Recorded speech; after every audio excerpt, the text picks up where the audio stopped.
खंत आहे, फक्त तेवढी मानते. मी आधी आपल्या सगळ्यांची दिलगिरी व्यक्त करते की बऱ्याच जणांना खुर्च्या उपलब्ध नाहीत बसायला आणि त्यामुळे जेवढे बसलेले आहेत त्याच्या जास्त पटीने अधिक तिकडे उभे आहेत. खुर्च्यांची व्यवस्था आम्ही करतोय आपल्यासाठी. कदाचित आमचा अंदाज चुकला असेल की माझा भाचा श्रीकांत यांची दहशत फार आहे असं वाटून लोक यायचेच नाहीत असं कदाचित वाटलं असावं, किंवा असंही असू शकतं. मी म्हटलं अरे आता तिकडे नुसती शाखा उद्घाटन करताना 1000 2-2 हजारांची लोक होती, तुम्ही एवढ्या अशी बोळीत कशाला सभा घेतली, चांगली मैदानात घ्यायची सोडून एवढ्या कॉम्पॅक्ट जागेमध्ये कशाला सभा घेतली. तर कदाचित आमच्या पदाधिकाऱ्यांनाही वाटलं असावं की लोक येतील की नाही किंवा लोक जमतील की नाही. पण ही पावती आहे की कितीही कुठेही आडवाटेने आडवळणाने जरी सभा घेतलेली असली तरी जिथे कुठे उद्धव बाळासाहेब ठाकरे हे नाव आहे तिथे तिथे गर्दी हे समीकरण आहे. राजीव, सकाळपासून कल्याण लोकसभेचा दौरा चालू आहे. आजचा 30वा दिवस आहे. मातृतीर्थ राष्ट्रमाता मा जिजाऊंना अभिवादन करून अगदी रात्रंदिवस पायपीट करत आम्ही इथपर्यंत पोहोचलोय. तब्बल ही 33वी विधानसभा आणि 11वी लोकसभा आम्ही पूर्ण करत आहोत.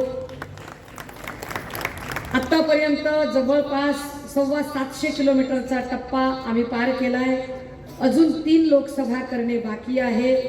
उद्या ठाण्यामध्ये जाहीर सभा असेल, परवा पुन्हा धारावीमध्ये, कारण सबभूमी अदानी की असं काहीतरी मोदी बाबांनी केलंय, तर तिथे पण जरा धारावीत एक सभा आहे.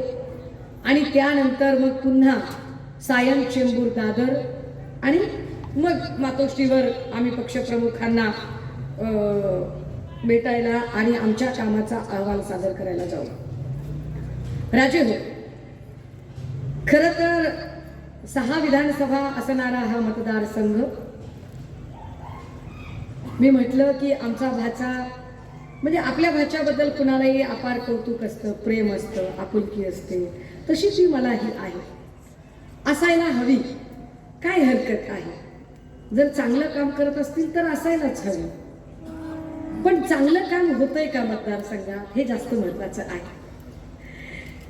मध्ये मला वाटतं खामकरजी आता इथे नाही आहेत का? हा, खामकर. मी त्यांना आज पहिल्यांदा भेटले हे विशेष सांगितलं पाहिजे, कारण हे तेच खामकर आहेत ज्यांनी लोकसभेला माझी उमेदवारी असावी असा एक प्रस्ताव मांडला. आणि मी शांतपणे असं सांगितलं की I am not interested at all. मला काही या सगळ्या राजकारणात पडायचं नाही. मी एक प्रण घेऊन आली आहे, एक संकल्प घेऊन आली आहे संविधान वाचवण्याचा. मी एक प्रण करून आली आहे की मला उद्धव साहेबांना पुन्हा ताकदीने मुख्यमंत्री पदावर बसवायचे आणि त्यासाठी दिवस रात्र कष्ट करायची तयारी आहे. त्यामुळे कुठलंही पद, कुठलीही सीट ही माझ्यासाठी काही फार मॅटर करत नाही. त्यामुळे मी काही त्याच्यात फार इंटरेस्टेड नाही. पण झालं असं की त्यांनी नुसती मागणी केली आणि दुसऱ्या तिसऱ्या दिवशी काय म्हणजे बघायलाच नको अशी काही शिंदे गटाची सगळी जी गँग आहे ती सक्रिय झाली. काय व्हिडिओ काढत होते, काय चंद फिरवत होते, काय नाटकं चाललेली होती. आणि मग सुषमा अंधारे कसं सुषमा अंधारे हे समीकरण माहीत आहे. आणि मी काही बोलले का?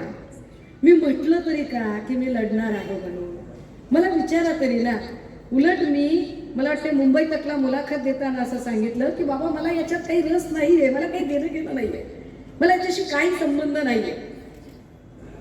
पण मग याचा अर्थ लगेचच काढला, कुठेही श्रीकांत शिंदे म्हणाले, कुठेही श्रीकांत शिंदे. बरं बाबा ठीक आहे, काय म्हणजे तुमचा मुकाबला होऊ शकतो? काय कमाल. अहो मी आमदार नाही, मी खासदार नाही, मी नगराध्यक्ष नाही, मी नगरसेवक नाही, मी साधा ग्रामपंचायतीचा पंच नाही. मी सकाळी नुसता कल्याण लोकसभेत पाय ठेवलाय तर 1000भर पोलीस सकाळपासून झटायला लागले. और आप बात कर रहे हैं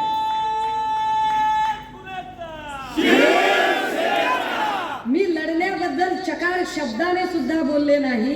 मी नुसती कल्याण लोकसभेत आले म्हटल्यावर आम्ही आता कुठेतरी माथाडी कामगार रेल्वेच्या तिकडे माथाडी कामगारांची मीटिंग करायला गेलो होतो. माईकच्या कामगार कमी पोलीस जास्त होते. कामगार कमी पोलीस जास्त म्हणजे एकीकडे तुम्ही आमची बरोबरी करू शकत नाही वगैरे म्हणणाऱ्यांना हजार हजार पोलीस तैनात करावे लागतात. ये डर होना चाहिए.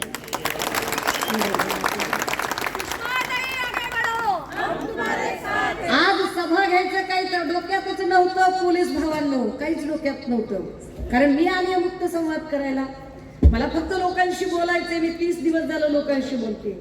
जेव्हा मी सभा करायला म्हणून येईल, फिर दिखाएंगे आगाज क्या होता है और अंदाज क्या होता है. हे यासाठी आम्ही सांगतोय की कुणीही आम्हाला आम्ही खचलोय, आम्ही घाबरलोय, आम्ही मागे फिरलोय, आम्ही अडलोय असं समजायचं कारण नाही. ये बात अलग है कि मैं चुनाव लड़ना नहीं चाहती, लेकिन अगर उसका कोई इस तरह से मतलब निकालता है कि हम डर रहे हैं, तो घमंड तो अक्सर पहाड़ों का भी टूटता है. अहंकार करू नये कुणी आणि त्या अहंकारामध्ये कुणी जाऊ नये. अरे हे जे शिवसैनिक आहेत ना, कालच्या सभेमध्ये आमच्या जयशिवाईने फार चांगलं वाक्य वापरलं. हे शिवसैनिक फाटके आहेत, पण एकेकाला फटके द्यायची ताकद आमच्याकडे आहे. ताकद आहे आमच्याकडे. तुम्ही आम्हाला इतकं काही हे समजायची गरज नाही. असेल तुमच्याकडे पैसा, चिक्कार असेल, तुमच्याकडे सत्ता असेल, आमच्याकडे सत्य आहे. तुमच्याकडे मस्ती असेल, आमच्याकडे नम्रता आहे. तुमच्याकडे गुंडागर्दी असेल, आमच्याकडे प्रचंड कायद्याचा आदर आहे. आणि तो कायद्याचा आदर ठेवत इथे जो कोणी उमेदवार असेल, जो शिवसेना देईल, त्या उमेदवारासाठी सुषमा अंधारे इथं तळ ठोकून असेल, तळ ठोकून जो कुठला उमेदवार असेल त्याच्यासाठी. दादा हो, मी असं म्हटलं की मी 30 दिवसांपासून प्रवास करते. माझ्यासोबत 25-30 लोकांचा पूर्ण स्टाफ आहे. आमचे तालुका प्रमुख बालासाहेब शेठ, तालुका प्रमुख अशोक जाधव, सांगोला सोलापूरहून आलेले शंकरदादा मेटकरी, साताऱ्याचे महेशदादा पाटील, संभाजीनगरचे आमचे जयेश वाणी, किंवा बीडवरून आलेला आमचा भाऊ किशोर घुले, तात्या रोडे, अगदी किंवा लातूरहून आलेले प्रकाश भाऊ अंधारे, परळी विशाल गुट्टे, अगदी आमच्या ड्रायव्हर आणि आमच्या स्वयंपाकीन मावशी आणि आमच्या सोबत असणारा, आमची पडेल ती कामं अत्यंत निगुतीने करणारा आमचा मोना डार्लिंग. ही सगळी माणसं, ही खूप जीवाची माणसं आहेत. ही आमची काळजातली माणसं आहेत. राजे हो, रोज एका ठिकाणी जातीये, रोज वेगवेगळ्या भागात लोकांशी बोलतीये. बुलढाणा, लोणार, यवतमाळ, वाशिम, हिंगोली, परभणी, बीड, नगर, त्यानंतर नाशिक, इगतपुरी, तिकडनं मग भिवंडी, मग भिवंडी ग्रामीण, मग पुन्हा पुढे कल्याण ग्रामीण, आता कल्याण पूर्व. आणि प्रत्येक भागातला दुःखाचा पोत वेगळा आहे, प्रत्येक भागातले प्रश्न वेगळे आहेत, प्रत्येक भागाचं म्हणणं काही वेगळं आहे. कुठे ऊस उत्पादक, कुठे कांदा उत्पादक, कुठे सोयाबीन शेतकरी, कुठे कापूस शेतकरी, कुठे दूध विक्रेत्यांची अडचण, कुठे फार्मसीच्या विद्यार्थ्यांचा प्रश्न, कुठे मेडिकलच्या विद्यार्थ्यांचं वेगळंच म्हणणं, कुठे महिलांची असुरक्षितता, कुठे आत्महत्या केलेल्या शेतकऱ्यांच्या पत्नी, कुठे पत्रकारांमधली भीती, कुठे वारकऱ्यांचं काहीतरी वेगळंच म्हणणं.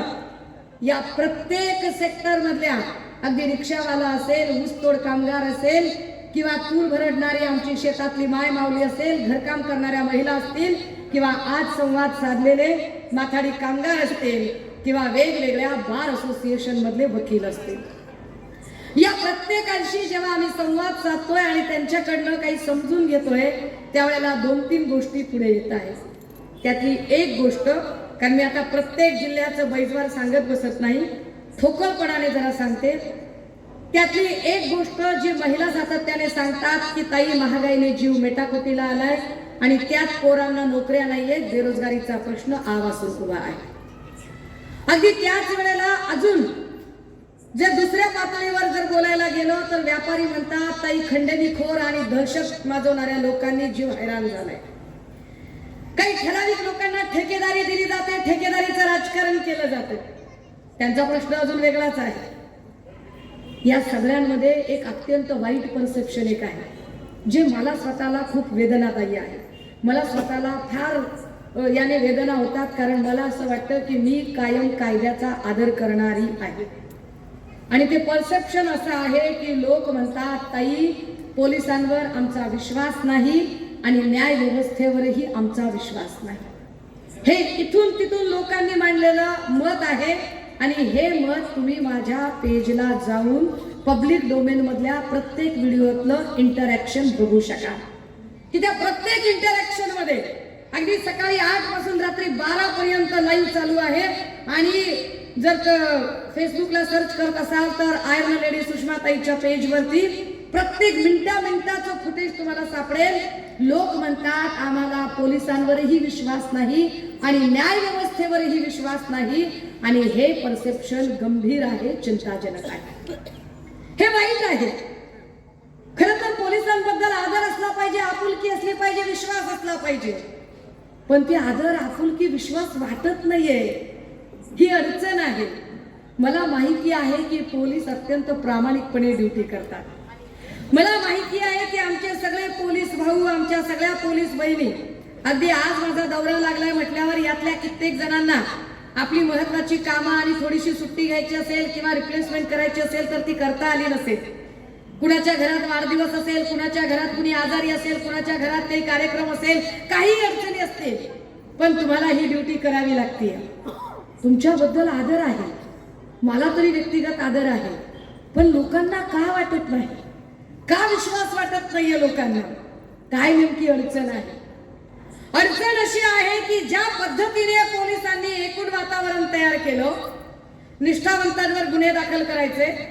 मागच्या वेळेला हर्षवर्धन दादा मी आपल्याबद्दलही बोलले होते की एवढा प्राणघातक हल्ला झाला पण नाही पोलिसांनी न्याय दिला, नाही FIR आणि व्यवस्थित काही झालं.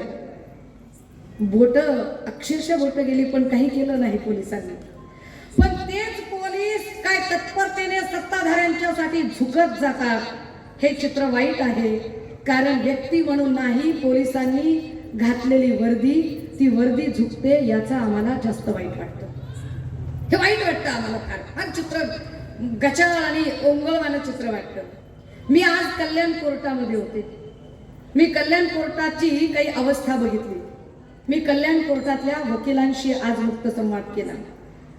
कल्याण कोर्टचे, सिव्हिलचे, क्रिमिनलचे, अगदी ज्यांची निष्णात प्रॅक्टिस आहे असे निष्णात प्रॅक्टिस असणारे वकील माझ्यासोबत बसले होते आणि ते बोलत होते. काय सांगितलं त्या वकिलांनी? ते वकील म्हणाले ताई कल्याण मधला क्राईम रेट सगळ्यात जास्त आहे. ते म्हणाले ताई किती क्राईम रेट आहे? तर म्हणाले वार्षिक 3000 बेल ऍप्लिकेशन येतात म्हणले ताई. 3000 बेल, 307, 323, 324 तर आम बात आहे. काय हे एवढी गुन्हेगारी का वाढावी? 60 ते 70 लोकांकडे लायसनधारी पिस्टल आहे. कोण आहे ते 60 ते 70 लोक ज्यांच्याकडे लायसनधारी पिस्टल आहे? ते बिल्डर आहेत, ते गुंड आहेत, ते राज्यसत्तेने पोचलेले, नावाला जरी स्वतःला नेता, युवा नेता म्हणून घेत असले तरी चक्क खंडणीखोर आहेत. आणि अशा सगळ्या गुंडांनी आणि खंडणीखोरांनी एक दहशत आणि हैदोस माजवला आहे. आमच्या 2 पोरांचा इथं आता सत्कार झाला. त्या 2 पोरांवर नोटिसा पाठवल्या, केसेस टाकायचा प्रयत्न केला. काय म्हणाली पोरं? पोलिसांना राग आला म्हणे. म्हणजे पोलिसांना राग आला म्हणजे पोलिसांना सांगितलं कुणीतरी की आम्हाला राग आलाय बाबा. काय म्हणली ती लेकरं? अरे मलंगडवर जत्रा होती. ते म्हणाले मा भवानी शक्ती दे, मा भवानी शक्ती दे, मलंगडाला मुक्ती दे, गद्दारांना मुठ माती दे. काय म्हणाले ते? ते म्हणाले मा भवानी शक्ती दे, मलंगडाला मुक्ती मुक्ती दे, गद्दारांना मूठ माती दे, मूठ माती. राग का येतोय, कुणाला येतोय? खुद्दार असले तर राग येणार नाही. लेकी बोले सुने लागे आणि गद्दारांना मूठ माती म्हणल्यावर राग कुणाला येतोय? गद्दार असणाऱ्यांनाच येत असेल ना. गद्दार नसेल तर त्याला राग येणार नाही. गद्दार आहे म्हणून राग येतोय, गद्दारी केली असं मनापासून वाटतंय म्हणून राग येतोय. स्वतःचं काळीच स्वतःला सांगतोय की अरे तू गद्दार आहेस, तू गद्दार आहेस, तू गद्दार आहेस. काळीच सांगतो त्याला काही. अजून एकदा म्हणू भैया, या दोघं जणवर, या दोघं जणवर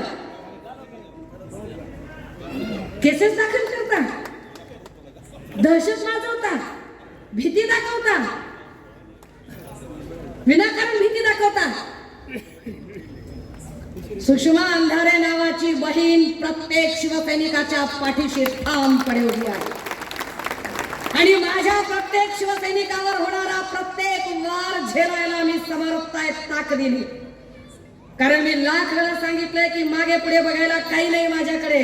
एक 6 वर्षाचं लेकरू आहे, ते दान केलं शिवसेनेला. हे सगळे शिवसैनिक मामा बघून घेतील. एकत्र म्हणूया दादा, या. मा भवानी शक्ती दे, मा भवानी शक्ती दे, मराठवाड्याला मुक्ती दे, मराठवाड्याला मुक्ती दे, गद्दारांना मूठ माती दे, गद्दारांना मूठ माती दे. आता जरा ताकदीनं म्हणू, आता सगळेजण मिळून म्हणूया. चला एकदा म्हणूया ताकदीनं. मा भवानी शक्ती दे, मराठवाड्याला मुक्ती दे, गद्दारांना मूठ माती दे. काय केस करायची ती करा, काय केस करायची ती करा. अरे हमारे सब्र का इंतहा देख रहे हो. एक शराफत है कि हमें रोक लेती है, वरना हम भी कुछ कम नहीं है. तुम्ही भीती दाखवता, दहशत दाखवता, छोट्या छोट्या गोष्टीवरून केसेस दाखल करता, छोट्या छोट्या गोष्टींवरून गुन्हे दाखल करता. जर माझ्या शिवसैनिकाने कायदा मोडला असेल, कुठेही कायद्याचा अनादर केला असेल, चुकीचं वर्तन केलं असेल, एखाद्या लेकीवालींची छेड काढली असेल, कुणाचं पाकिट मारलं असेल, कुठला एखादा काही कायदा मोडला असेल, तर निश्चितपणे त्याच्यावर गुन्हा दाखल व्हावा, त्यात आम्ही पडणार नाही. पण जर माझ्या शिवसैनिकांना विनाकारण कुणी त्रास देत असेल तर आम्ही सोडणार पण नाही, अजिबात नाही. राजे हो, वकिलांशी संवाद साधताना वकिलांनी सांगितलं, ताई खोट्या केसेस तर एवढ्या येतात आमच्याकडे आणि सगळ्या शिवसैनिकांच्या केसेस असतात. आता आम्हाला पाठ झाली आहे की आम्हाला आधीच सांगितलं जातं पोलीस स्टेशन कडूनच कोणती कलम टाकायची. वकील सांगतात. एक ताई होत्या वाटतं पोलिसांपैकी, ताई तुम्हीच होतात ऐकायला, पुराव्याशिवाय बोलत नाही मी, ह्याच ताई होत्या ऐकायला की वकील सांगत होते की पोलीस स्टेशन मधूनच फोन येतात आणि सांगितलं जातं अमका अमका आहे, हे कलम ते कलम ते कलम ते कलम. लगेच कलम खट खट खट खट लिहिली जातात. पुरवणी सप्लिमेंट काय जोडायचं ते जोडलं जातं. अरे काय बरं, कुणासाठी करायचं हे सगळं? बरं त्याच्यावर नंतर बोलू, आधी कोर्टाचं बोलू. काय झालं त्या वकिलांचं? वकील मंडळीने एक मागणी केली. ताई म्हणले कुणी आमच्याकडे आलं नव्हतं, पहिल्यांदा तुम्ही आलात, इतक्या काळजीनं आमच्याशी बोललात. माझं बोलण्याचं कारण वेगळं होतं, कारण राहुरीमध्ये एका वकील दाम्पत्याची हत्या झाली आणि म्हणून ऍडव्होकेट प्रोटेक्शन ऍक्ट असला पाहिजे का काय, त्याचं ड्राफ्टिंग कसं असावं या संबंधाने बोलण्यासाठी, चर्चा करण्यासाठी म्हणून मी गेले होते. पण वकिलांनी पुढची एक वेगळीच मागणी माझ्या समोर ठेवली आणि त्यांनी सांगितलं की ताई, कल्याणमध्ये कोर्टाची 100 गुंठे जागा आहे, 2.5 एकर जागा, 100 गुंठे जागा आहे. सगळी इमारत जीर्णशीर्ण झाली आहे. आम्ही स्वतः इमारत बघायला गेलो तर सगळ्या, तुम्ही बघा कल्याण कोर्टाची इमारत, सगळीकडून मेन कापड अंथरून ठेवलंय. कल्याणची ती सगळी जीर्णशीर्ण इमारत असतानाही सरकार इमारत बांधायला पुढाकार घेत नाही. सरकार काय करते? सरकार 80 गुंठे जी जमीन आहे, 100 गुंठे जी जमीन आहे, ती 100 गुंठे जमीन कुठल्या बिल्डरच्या घशात घालू पाहते. कुठल्या तरी बिल्डरला ती 100 गुंठे जमीन द्यायची आणि इथून 7-8 किलोमीटर लांबीवर, म्हणजे आता जिथं कोर्ट आहे तिथून तब्बल 8 किलोमीटर लांबीवर ते कोर्ट पाठवायचं. त्याही पेक्षा मजेशीर वकिलांनी सांगितलं, पोलिसांना वाटेल असंच बोलते हवे, माझ्याकडे कोर्ट ऑर्डर आणि त्याचे पेपर आहे का, प्रत्येक गोष्टीची ऑर्डर आहे, ते पेपर घेऊन बोलते. काय सांगितलं? अरे 100 गुंठे जमीन कोर्टाची, हायवेच्या लगतची, किती भाव असला पाहिजे त्याचा, किती भाव असला पाहिजे. काय दाखवलाय भाव सरकारने? बिल्डरला ती जमीन द्यायची आणि भाव दाखवलाय फक्त 29 कोटी. 100 गुंठे जमीन 29 कोटीला आणि 8 किलोमीटर लांबीची जी जागा विकत घ्यायची त्याचा भाव दाखवतात 200-300 कोटी. क्या क्या अरे काय, आम्ही धोत्रावर येऊन करतो का डोसक्याला गोड तेल लावतो? आपण यांना शिव्या द्यायच्या नाही. शिव्या देण्याचा कॉन्ट्रॅक्ट मी माझ्या कोकणातल्या भाच्यांकडे दिलेला आहे. आपण चांगल्याचे लेकर आहोत, आपण खानदानी लेकर, आपण शिव्या द्यायच्या नाही. आपण मुद्दे घेऊन बोलायचं आणि व्हॅलिड मुद्द्यांसोबत बोलायचं. 100 गुंठे जमिनीला 29 कोटी भाव, हे कुठलं आहे गणित? आणि का घालायची घशात? कोर्टातले वकील म्हणतात, ताई वैयक्तिक काहीच नको, आमचं पुण्य एवढंच वाटून घ्या की ही जमीन बिल्डरच्या घशात जाणार नाही आणि इथे कोर्टच उभं राहिलं पाहिजे. मला प्रश्न पडला, जे वकील इतरांच्या केसेस लढतात त्या वकिलांनी मला केस सांगावी, हे किती वाईट आहे. जे वकील इतरांच्या न्यायासाठी भांडतात त्यांच्या न्याय हक्कासाठी आपणच भांडायचं. पण मला आनंदही झाला, कारण त्यांना शिवसेना उद्धव बाळासाहेब ठाकरे पक्षाबद्दल इतके आपुलकी आणि आदर वाटले. त्या आपुलकी आणि आदरापोटी त्यांनी ती मतं विशद केली. दादा हो, या सगळ्या वकिलांकडून जेव्हा इथला क्राईम रेट वगैरे कळतो ना, तेव्हा होतं काय बघा, म्हणजे हे का असं का होतं गणित, कशामुळे होतं? हे आमचा कोकणातला भाचा तो भाषणात सांगायला लागला, काय करायचं ते करून घ्या म्हटला, काय करायचं ते करून घ्या, टेन्शन घेऊ नका, आपला बाप सागर बंगल्यावर बसलाय. मला आश्चर्य वाटलं. मी म्हटलं अरे यार, असं कसं काय आपला बाप सागर बंगल्यावर बसलाय? माझ्या माहितीप्रमाणे तर नारायण भाऊ कोकणात कणकवलीत राहतात. म्हटलं काही पत्ता बित्ता बदललाय का, जरा बघावं सागर बंगल्यावर. तर देवेंद्र भाऊच राहतात तिकडे. नारायण भाऊंच्या जीवाला काय वाटलं असेल? आपण काही बोललो का? आपण जे आहे ते फक्त मानतोय. पुन्हा पुढे तेवढ्याने गप्प बसला नाही पठ्या. म्हणजे असल्या माणसांमध्ये करामतीने पुन्हा अजून बोलता झाला. पोलीस रेकॉर्डिंग करत होते. आता जसे हे दादा रेकॉर्डिंग, दादा तिकडनं एका साईडच रेकॉर्डिंग होईल हो, वाटल्यास आमची लिंक घ्या, 1 नंबर रेकॉर्डिंग मिळेल तुम्हाला. मी समजू शकते तुमच्या अडचणी. अहो मी वारंवार सांगते, व्हर्बायटरी लिस्ट आणि सगळ्यांना रंग सावळा, सशक्त बांधा, मध्यम उंची, केस कुरळे, पोशाख, साडी, भाषा मराठी. सदरील वर्णनाची व्यक्ती आपल्या हद्दीत आल्यावर तिचे भाषण ध्वनिचित्र मुद्रित करावे. ती व्यवस्था नसेल तर ध्वनी मुद्रित करावे. तीही व्यवस्था नसेल तर टंकलिखित करावे, पण भाषण रेकॉर्ड करावे. ही जी तुमच्या गृह मंत्रालयाची माझ्या संबंधाने ऑर्डर आहे ती बिनतोड फॉलो करा. कारण आज मी फक्त नुसती अगरबत्ती लावली आहे.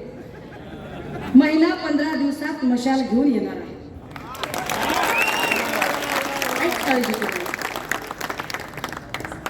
त्यामुळे व्यवस्थित रेकॉर्ड करा. मला खात्री आहे की मी कायद्याच्या चौकटीत राहूनच बोलणार आहे.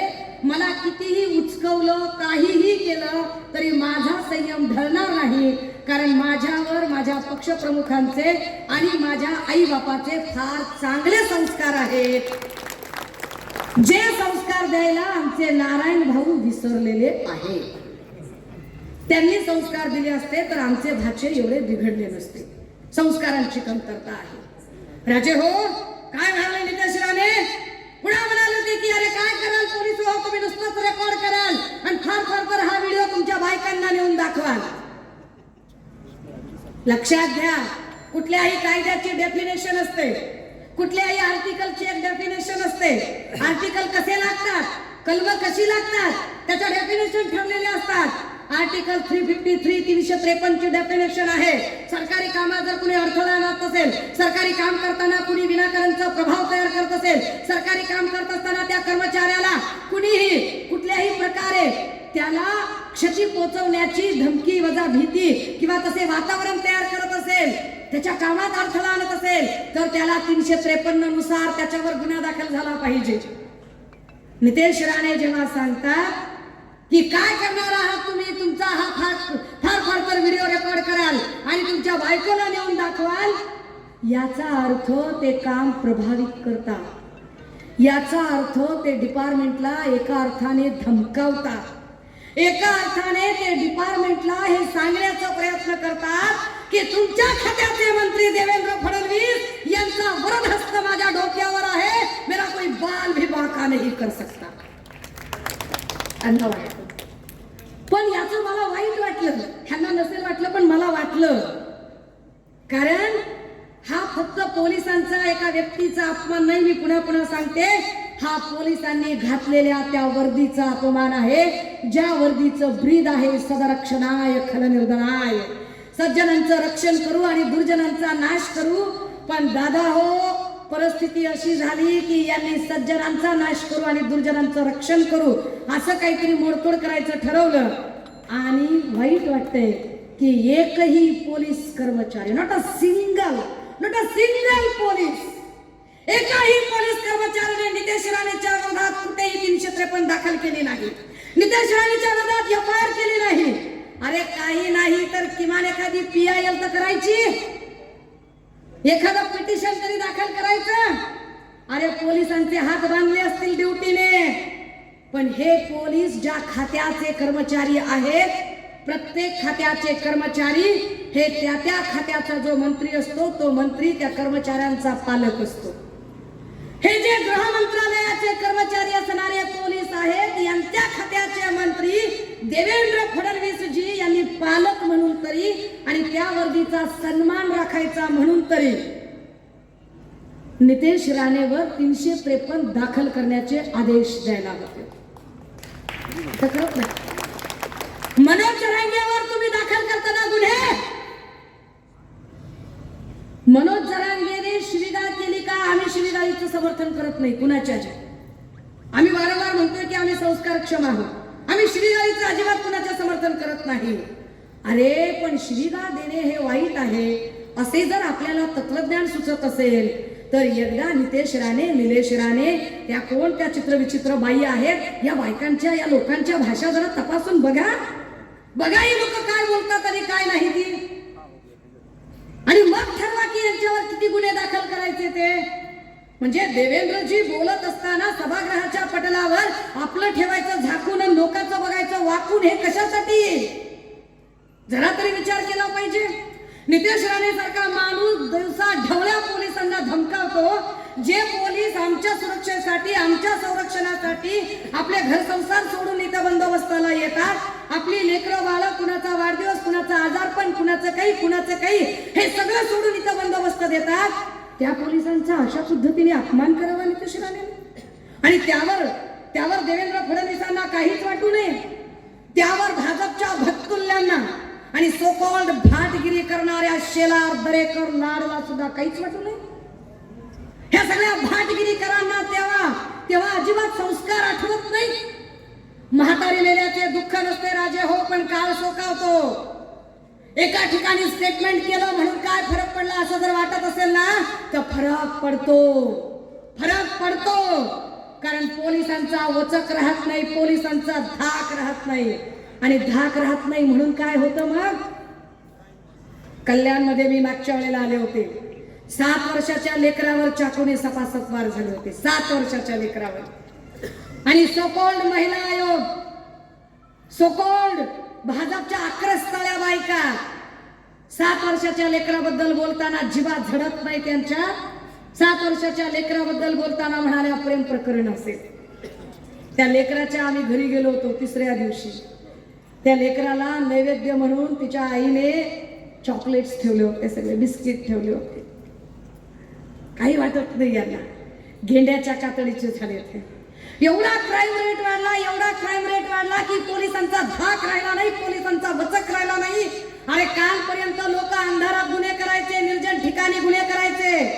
काय पोलिसांचा धाक राहिला की कल्याणमध्ये निर्जन ठिकाण गर्दीचं सोडा, डायरेक्ट पोलीस स्टेशन मध्ये शूट करायला लागले एकमेकांना. धाक नाही राहिला पोलिसांचा. पोलीस स्टेशन मध्ये शूट. बरं कोण करतंय, कुणाला करतंय? सत्ताधाऱ्यांचेच दोघांचे जे काही अट्टे लोक आहेत तेच एकमेकांना भिडतात. म्हणजे कालपर्यंत मुख्यमंत्री उपमुख्यमंत्री यांच्यामध्ये फक्त धुसफूस होती, आता तो जणू काही गँगवॉर झाल्यासारखं वातावरण दिसतं. कशामुळे? का भीती वाटत नाही लोकांना? का इतका क्राईम रेट वाढलाय कल्याणमध्ये? आणि अशा क्राईम रेट आणि अशा दहशतीखाली जर कल्याणकर जगत असतील तर कल्याणकरांना त्या दहशतीतून बाहेर काढणं ही शिवसेना उद्धव बाळासाहेब ठाकरे पक्षाची जबाबदारी आहे. कारण श्रीकांत शिंदे इकडून खासदार झाले, ते श्रीकांत शिंदे ज्यांनी मतं घेतली इथली कल्याणकरांची, ती मतं उद्धव बाळासाहेब ठाकरे मातोश्री आणि शिवसेना या नावावर मतं घेतली होती.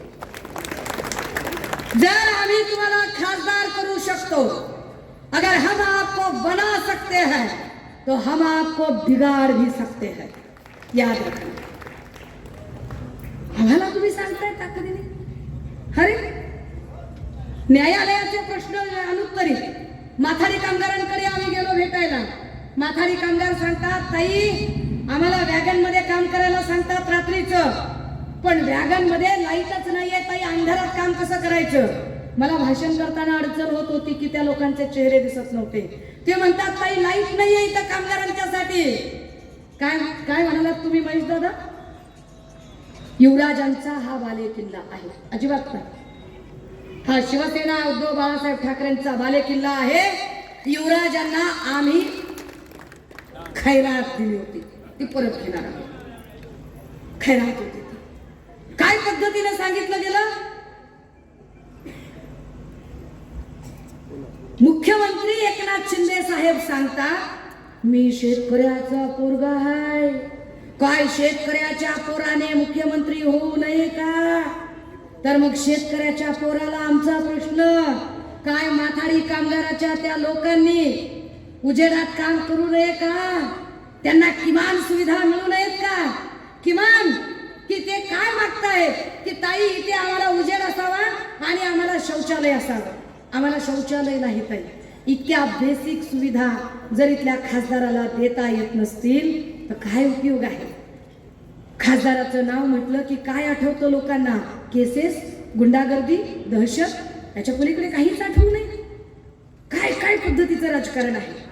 बरं त्याच्याही पलीकडे जाऊन जेव्हा आम्ही विचार करतो की एकूण ज्या पद्धतीचं गलिच्छ राजकारण चालू आहे, म्हणजे कल्याण मधले तर अनेक प्रश्न आहेतच आहेत.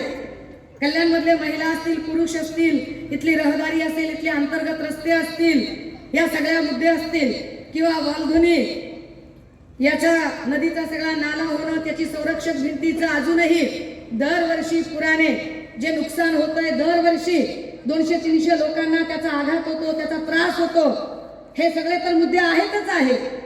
पण दादा हो, हे एवढ्यापुरतं सीमित नाही. कारण खासदार जरी इथला असला तरी दहशत फक्त इथं नाही, दहशत अख्ख्या महाराष्ट्रात पसरवायची अशा पद्धतीने मुख्यमंत्री पुत्राचं काम चालू आहे. हे मुख्यमंत्री पुत्र आणि मुख्यमंत्री साहेब सातत्याने ज्या काही पद्धतीने, मला इथल्या सगळ्या महिलांनाही हे आवर्जून सांगितलं पाहिजे, माया हो, जरा त्या लोकप्रिय घोषणा जरा डोक्यातनं काढून टाका.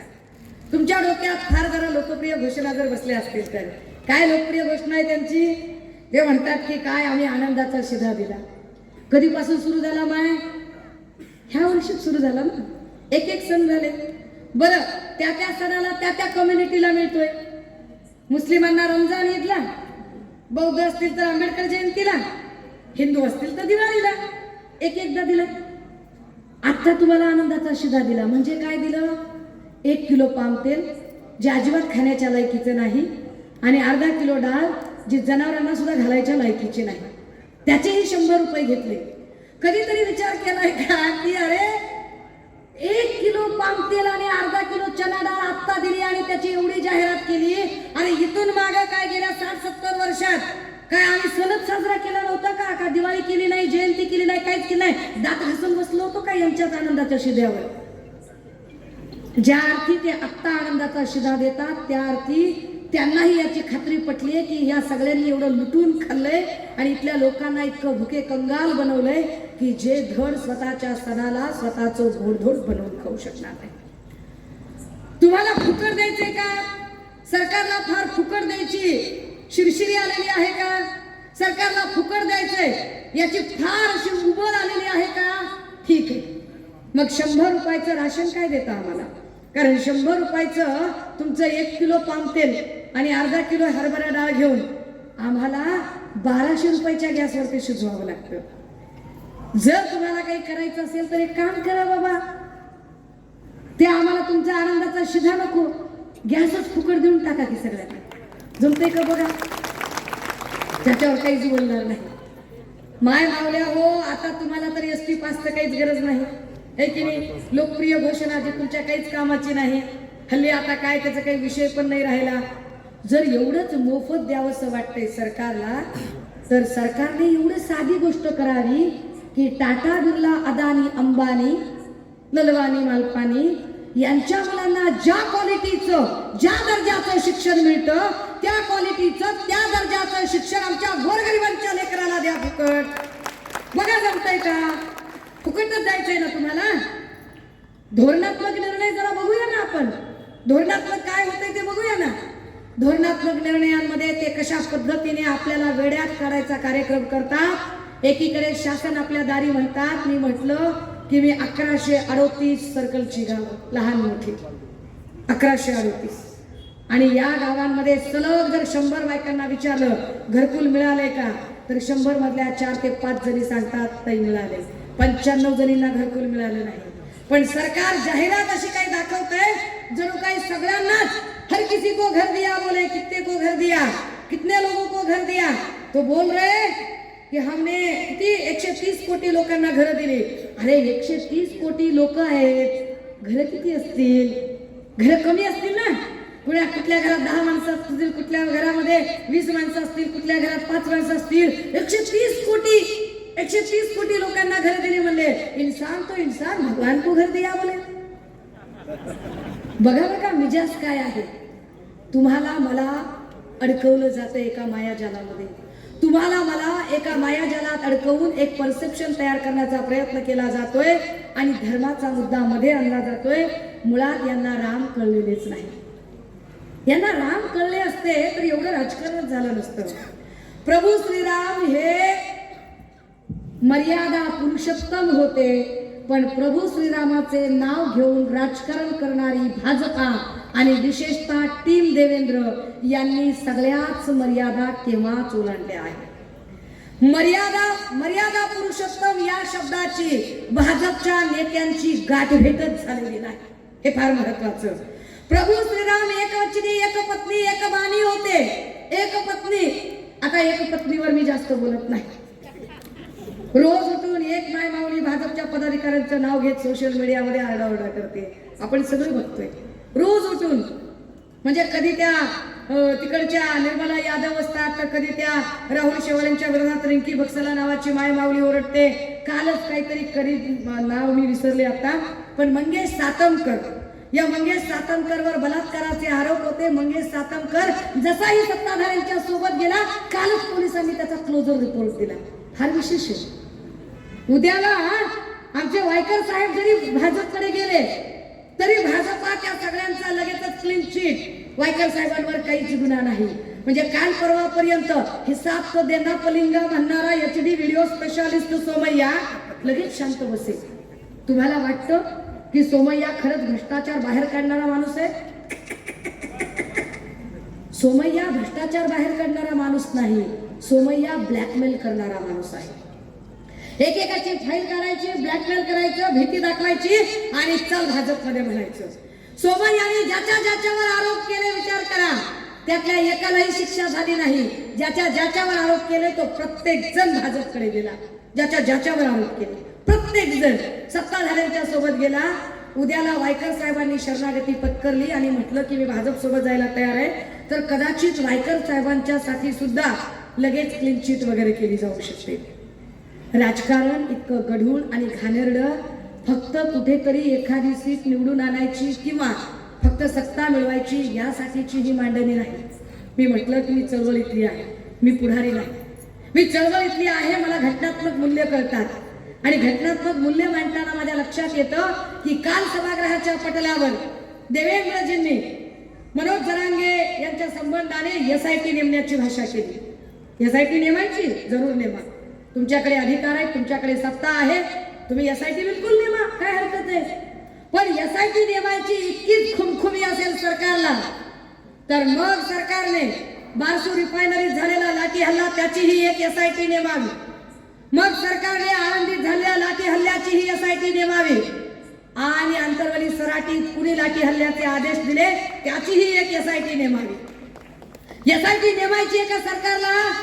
सरकारने समृद्धी महामार्ग कसा काय सदोष बनवला आणि एवढ्या सदोष महामार्गावरून एवढ्या घाईघाईने उद्घाटन करून वाहतूक सुरू केली. ज्या समृद्धी महामार्गावर आतापर्यंत हजारो जीव गेले त्या सगळ्या अपघातांची चौकशी करणारी SIT नेमावी आणि आत्महत्या झालेल्या त्या सगळ्या शेतकऱ्यांच्या कुटुंबांचं पुढे काय झालं त्याचीही SIT करावी. आणि हो देवेंद्रजी, या महाराष्ट्राची लेक बहीण म्हणून मा सावित्री, मा जिजाऊ, मा रमाई, अहिल्यादेवी होळकर, ताराराणी शिंदे, फातिमाबी शेखची लेक म्हणून आणि तुम्ही राज्याचे गृहमंत्री म्हणून मी तुमच्याकडे मागणी करते की महाराष्ट्रातल्या आतापर्यंतच्या तुमच्या कारकिर्दीतल्या जेवढ्या म्हणून महिला अत्याचाराच्या, बलात्काराच्या ज्या केसेस झाल्या त्याची श्वेतपत्रिका तुम्ही मला द्यावी. दिली पाहिजे त्यांनी ती श्वेतपत्रिका आणि तो व्हाईट पेपर त्यांनी सादर केला पाहिजे. तर आम्ही देवेंद्रजी तुम्हाला मानू, अन्यथा तुमच्यावर तसाही शिक्का बसलाय की तुम्ही अपयशी गृहमंत्री आहात. गृहमंत्री म्हणून देवेंद्र फडणवीस सपशेल नापास ठरलेले आहेत आणि आम्हाला हे याचीही कल्पना आहे की कालची SITची चौकशी म्हणजे देवेंद्रजींचा कहीं पे निगाह है और कहीं पे निशाणा है. नाव जरी ते पवार साहेबांचं वगैरे घेत असले तरी त्यांचा निशाणा एकनाथ शिंदे साहेबांवर आहे. एवढं न समजण्या इतके आम्ही काही दूधखोळे नाही. कारण दोघांमधलं जे काही कोल्ड वॉर आहे ते कोल्ड वॉर आम्ही चांगलेच जाणून आहोत, हे आम्हाला कळतं. फक्त आम्हाला काय वाटतं माहितीये का, या गलिच्छ राजकारणावर बोलू नये. कारण त्यांना तेच हवंय. त्यांना इथल्या पब्लिक इश्यूवर कुणी बोलूच नये. ना इथल्या महागाईवर बोलावं, ना बेरोजगारीवर बोलावं, ना महिला सुरक्षांवर बोलावं, ना जुन्या पेन्शन योजनेवर बोलावं, ना अंगणवाडी सेविका, ना आशा वर्कर, ना विद्यार्थ्यांचे प्रश्न. राजे हो, पण हे प्रश्न आपल्यासाठी जास्त महत्वाचे आहे. पब्लिक इश्यू जास्त महत्वाचे आहे. एका पोलीस कर्मचाऱ्याला आम्ही विचारत होतो की जरा ते तुमचे ज्या काही राखीव रजा होत्या रिझर्व्ह लीव्ह, त्या राखीव रजांचं तुम्हाला 45 दिवसांचं पेमेंट द्यायला हवं असं RR आबांनी त्यावेळेला ते गृहमंत्री असताना सांगितलेलं होतं. अचानक आता देवेंद्रजींच्या काळात एक GR निघाला आणि त्यातल्या 15 तुमच्या राखीव रजा कमी करून टाकल्या. त्यावर ते बिचारे काहीच बोलत नाही. अडचणी आहेत त्यांच्या, बांधलेली आहेत तोंड, काय बोलतील ते चकार शब्दाने बोलत नाहीत. ते सांगतात ताई कळतंय पण बोलत नाही, आम्ही बोलणार नाही. खोटी खोटी माहिती तेही बिचारे देत राहतात. पोलिसांच्या इमारतींचं काय झालं बोलत नाही कोणी, काही त्याच्यावर काही शब्द काढत नाही. राजे, ही सगळी व्यवस्था बदलायची असेल तर, ही सगळी हुकुमशाहीची दमन यंत्रणा जर बदलायची असेल तर आपल्याला नव्याने काही गोष्टी ठरवाव्या लागतील. मी हे आवर्जून सांगितलं पाहिजे की 2024चं जर इलेक्शन झालं नाही तर विसरून जा की 2029ला पुन्हा इलेक्शन होईल. 2024ला जर सत्तांतर झालं नाही तर विसरून जा की पुन्हा निवडणूक होईल. कारण वन नेशन वन इलेक्शन हा जो त्यांचा फंडा चाललाय तो एका अर्थाने पार्लमेंटरी डेमोक्रेसी ओलांडून त्यांना प्रेसिडेन्शियल डेमोक्रेसीकडे जायचंय. ज्यांना इथल्या संसदीय लोकशाहीचा त्रास होतोय आणि अध्यक्षीय लोकशाही आणून एकाच माणसाची हुकुमशाही आणायची आहे म्हणून ते जाणीवपूर्वक वन नेशन वन इलेक्शन म्हणतात. पण घराणेशाहीवर बोलणारी माणसं हे सांगत नाहीत की त्यांनी आता किती घराणी सोबत घेतलेली आहे. मग ते विखे पाटलांचं घराणं असेल, मोहिते निंबाळकरांचं घराणं असेल, अशोकराव चव्हाणांचं घराणं असेल किंवा अशी अनेक घराणी, त्याच्यावर पुन्हा कधीतरी नंतर नक्की बोलेल. हा पण एक मुद्दा माझ्याकडून राहून जाईल. बाळ हरदास काका यांना एक नोटीस आली आज. मी येणार म्हटलं. बाळ हरदास काकांनी फक्त काहीच नाही, त्यांच्या बाजूला त्यांनी एक चहा पान ठेवलं. नुसतं चहा प्यायला मला बोलावलं, नुसतं चहा प्यायला. आणि त्यांना पोलिसांनी नोटीस दिली. नोटीस मी वाचलीच पाहिजे. काय लिहिलंय? ज्या अर्थी दिनांक 28 फेब्रुवारी रोजी दुपारी 3 ते 5च्या दरम्यान सौ सुषमाताई अंधारे उपनेत्या शिवसेना उद्धव बाळासाहेब ठाकरे यांचा कल्याण दौरा निमित्त हस्ते बाजारपेठ पोलीस ठाणे हद्दीतील दूधनाका येथे जनसंपर्क कार्यालय आणि YouTube न्यूज चॅनल कार्यालयाचे उद्घाटन सोहळा संपन्न होणार आहे. रोजीचे लेखी पत्र कार्यालयाकडे सादर करून कळवित आहात. ज्या अर्थी पोलीस आयुक्तालय परिसरामध्ये शांतता अबाधित राहावी या दृष्टीने पोलीस आयुक्त ठाणे शहर यांनी महाराष्ट्र पोलीस अधिनियम अन्वये अधिसूचनेप्रमाणे आपल्याला दिनांक 14/2/2024 रोजी 1 वाजेपासून 28/2/2024 रोजी 24 वाजेपर्यंत मनाई हुकूम जारी केला आहे. त्यामध्ये खालील कृत्यांना मनाई आहे. किती हास्यास्पद लिहिलंय बघा खाली. काय पोलीस आहेत कल्याणचे. एवढी ताकद जर श्रीकांत शिंदेची मुजोरी मोडून काढण्यासाठी दाखवली, एवढी ताकद जर इथे गोळीबार करणाऱ्या गुंड शक्तीच्या विरोधात दाखवली, तर दादा हो आम्ही तुम्हाला सॅल्यूट करू. पण तुम्ही ते दाखवत नाही. काय म्हणताय ते? वर लिहिलंय, शस्त्रे, सोटे, तलवारी, भाले, दंड, बंदुका, दगड, लाठ्या किंवा शरीरास इजा करण्यासाठी वापरण्यात येणारी कोणती वस्तू बरोबर नेणे, बाळगणे, जमा करणे. दगड, क्षेपणास्त्रे, मिसाईल. अरे कॉप्या करून पास झालेत का काय? मिसाईल भाषा बघा काय आहे ती. हे कळलं पाहिजे ना काय करतंय सरकार. ते कळलं पाहिजे. चला कळलं पाहिजे. मिसाईल काय लिहिलंय? दगड, क्षेपणास्त्रे किंवा फेकायची उपकरणे, हातबॉम्ब, हातगोळे. काय लिहिलंय? साधने बरोबर नेणे, जमा करणे, तयार करणे. कोणतेही दाहक पदार्थ, स्फोटक पदार्थ, द्रव्य जवळ बाळगणे. सार्वजनिक रीतीने घोषणा देणे, गाणी म्हणणे, वाद्य वाजवणे. घोषणा सुद्धा करायची नाही. दहशत किती आहे बघा, दहशत किती आहे. पण मोडली पाहिजे. चला घोषणा देऊया.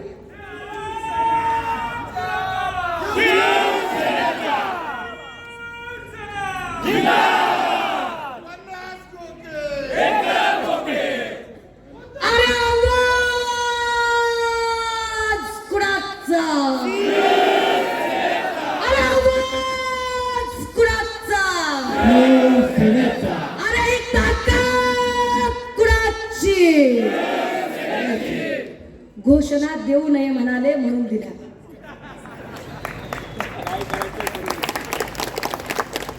उत्तर द्यावं लागेल. घोषणा देऊ नये म्हणाले म्हणून दिल्या. चला पुढे काय म्हटलंय त्यांनी?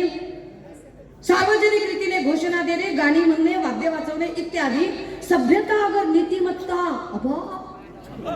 बापरे बापरे बापरे. शांतम पापम, शांतम पापम. अहो शांतम पापम. बापरे काही शब्द आहेत. सभ्यता अगर नीतिमत्ता यास धोका पोचेल. कोण धोका पोचवतोय सभ्यतेला? तुम्हाला काय आम्ही ती माणसं वाटलो काय? ती आशीर्वाद रॅलीत ओपन जीपवर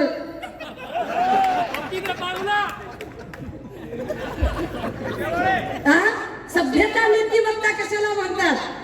काय लिहितात? काय म्हणजे किती जुलूम आणि काय खोटारडेपणा आहे ते कळलं पाहिजे. काय सांगितलं? सभ्यता अगर नीतिमत्ता यास धोका पोचेल किंवा राज्याची शांतता धोक्यात येईल अशी भाषणे हवा चित्रफलक प्रकाशित करणे. गेल्या 1.5 वर्षात सुषमा अंधारेने महाप्रबोधन यात्रेच्या 73 सभा घेतल्या आहेत आणि गेल्या 30 दिवसामध्ये 11 लोकसभा, 32 विधानसभा, 1138 गावामध्ये फिरले. कुठे साधं एक चुटकीभर भांडण तरी झाले का साधा? आम्हाला कायदा सांगता? अरे 50 वेळा सांगितलंय कायदा माझ्या बापानं लिहिलाय, कसा वापरायचा तो कळतो. मी आम्हाला सांगते हे असले चिटोरे देऊन काय लिहिले त्याच्यामध्ये? त्या अर्थी मी अशोक कडलं, वरिष्ठ पोलीस निरीक्षक, बाजारपेठ पोलीस स्टेशन, आम्हास फौजदारी दंड प्रक्रिया संहिता सन 1973 चे कलम 149 अन्वये प्रदान केलेल्या अधिकारान्वये आपण आज निर्देश देतो की सदर कार्यक्रमाच्या ठिकाणी कोणत्याही सामाजिक, धार्मिक, राजकीय भावना दुखावल्या जाणार नाहीत. याबाबत काटेकोरपणे दक्षता घ्यावी. आक्षेपार्ह वक्तव्य कुठल्याही पक्ष संघटनेच्या विरोधात करू नये. आक्षेपार्ह वक्तव्य करायचं नाही म्हटले. कोण म्हणलं ते खोक्याचं? काय म्हणलं कोणीतरी? काय ऐकायला आलं नाही मला. इकडे काय म्हणलं कोणीतरी? आक्षेपार्ह वक्तव्य करू नको म्हणाले. केलं. हा चला पुढे. जीवावर उदारच आहे. मी पण उदारच आहे जीवावर. काय तुम्ही काय करायचे ते करा बरं एकदा. आम्ही इतक्या शांततापूर्ण वातावरणात सभा घेतो, आम्ही इतक्या शांततापूर्ण वातावरणात बोलतो, कायद्याची सगळी चौकट पाळतो. मला असं म्हणायचंय की पोलीस निरीक्षक अशोक कडलक हे जाणीवपूर्वक अशी नोटीस देऊन चिथावणी देत आहेत की जाणीवपूर्वक शिवसैनिकांनी चूक करावी. उलट माझं असं म्हणणं आहे की पोलीस निरीक्षक साहेब आम्हाला उचकवायचं काम करत आहेत. आणि आमची विनंती आहे आदरणीय गृहमंत्र्यांना की देवेंद्र भाऊ अशी चिथावणीखोर नोटिसा बंद करा.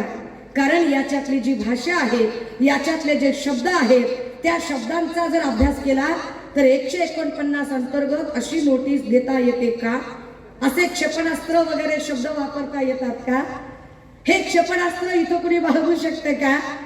आणि महत्वाचं जर अशा नोटिसा द्यायच्याच आहेत तर देवेंद्र भाऊ दोन्ही हात तिसरं मस्तक जोडून नम्रतेने सांगितलं पाहिजे की अशा नोटिसा नितेश राणे किंवा नवनीत राणा यांना का दिल्या गेल्या नाहीत? शाई कमी पडली होती का? पेन बंद झाला होता का? कागदच संपला होता? काय झालं होतं नेमकं? दहशत निर्माण करण्याची पद्धत बघा काय. पुढे अजून बरंच काही लिहिलंय. आपण दिलेल्या नोटिशीचे उल्लंघन झाल्यास आपल्या विरुद्ध प्रचलित कायद्यान्वये कायदेशीर कारवाई करण्यात येईल. हो, अजून एक सांगितलं पाहिजे. बाळा हरदास काका या सभेत उपलब्ध नाहीत, उपस्थित नाहीत. बाळा हरदास काका घराच्या बाहेरही निघालेले नाहीत. बाळा हरदास काकांची ही नोटीस बाळा हरदास काकांनी मला दिलेली नाही. बाळा हरदास काकांची ही नोटीस मी फार प्रयत्न करून त्यांनी ज्या वकिलांना याच्यात मदत मागितली होती, वकिलांना मदत मागितली होती, त्यातनं मी ही प्रत मिळवलेली आहे. हेही पोलिसांना माहीत असावे, नाहीतर पुन्हा त्याच्यावरून उठतो काढतील. मला हरदासने चितावणी दिली, सुचना काही सांगतील परत. काय सांगता येत नाही यांचा नियम. हे नियम म्हणजे बोट लावलं तर पोट आलं म्हणायचा कार्यक्रम. आता काय बोलायचं आपण? काय अवघड आहे. मग सगळं लय अवघड आहे. दादा हो, तुमच्या बी वर्दीच्या आत माणूसच आहे. कसं एवढं चुकीचं वागताय? कसं तुमचं काळीच तुम्हाला तुमचं इमान कसं हलत नाही? मला तुमच्या सच्चत विवेकाला जागवावंसं वाटतं. पण असो, ते जागवण्याचं काम आपण पुन्हा कधीतरी नंतर करूया. माझ्याकडे कोर्टाचं मालमत्ता हे झालं माझा मुद्दा सांगून. मी राजे हो, हे सगळे मुद्दे मी काय म्हटलं, मी एकालाही कुणाबद्दलही अपशब्द वापरणार नाही. वापरायची मला गरज नाही. माझ्याकडे अत्यंत व्हॅलिड आणि सॉलिड मुद्दे असतात. ते व्हॅलिड आणि सॉलिड मुद्दे घेऊन मी मांडणी करते. पण निष्कारण जर तुम्ही दहशत निर्माण करायचा प्रयत्न कराल तर मात्र आम्हाला उत्तरं देणं भाग आहे.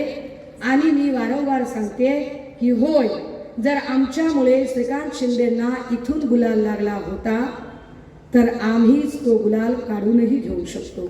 आणि ते करून दाखवू.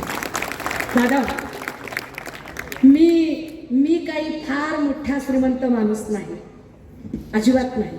मी सर्वसामान्य कुटुंबातली पोरगी आहे, मध्यमवर्गीय कुटुंबातली आहे. कोरडवाहू शेती करणारी माझी आई आहे आणि कोरडवाहू शेतात अत्यंत स्वाभिमानाची भाकरी खाणारी आम्ही आहोत. आम्ही खुद्दारीची भाकरी खातो. गद्दारीचं पंचतारांकित जेवण आम्हाला नको आहे. आणि ही खुद्दारीची भाकरी खाऊन जेव्हा आम्ही ताकदीनं लढतोय तेव्हा यस 10 वाजायला आले बाबा, पुन्हा अजून एखादा मिनिट जास्त झाला तर सापडली, 2 मिनिटं जास्त झाले, असं सुद्धा करायला कमी करणार नाही. पण याच्यात मला पोलिसांच्याही भावना दुखवायच्या नाही. मी म्हटलं ना, मला पोलिसांचा विवेक जागवायचा आहे की राजे हो, इतके दबून राहू नका. आम्ही सर्व मंडळींना, मला कुणाच्याही भावना दुखवायच्या नाहीत. पण तरीही जर कुणाला वाईट वाटलं असेल, राग आला असेल, उपमर्द झाला असेल, चुकून माकून भावना दुखावल्या गेल्या असतील, तुमच्या दुखावणार नाही सोडा, पण काही खबरी असतात जे मोबाईल हातात घेऊन बसलेले असतात, रेकॉर्डिंगला बसलेले असतात. अर्थात खबऱ्यांचा फार फायदा नसतो.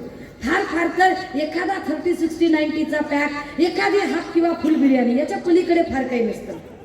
हे असे चपटी आणि बिर्याणीवारी जे खबरे आहेत, जर यांच्याही भावना दुखावल्या गेल्या असतील किंवा त्यांचे नेते कार्यकर्ते भक्तुल्यांच्या भावना दुखावल्या असतील, तर अशा सगळ्यांची यापैकी मी एकाचीही माफी मागणार नाही.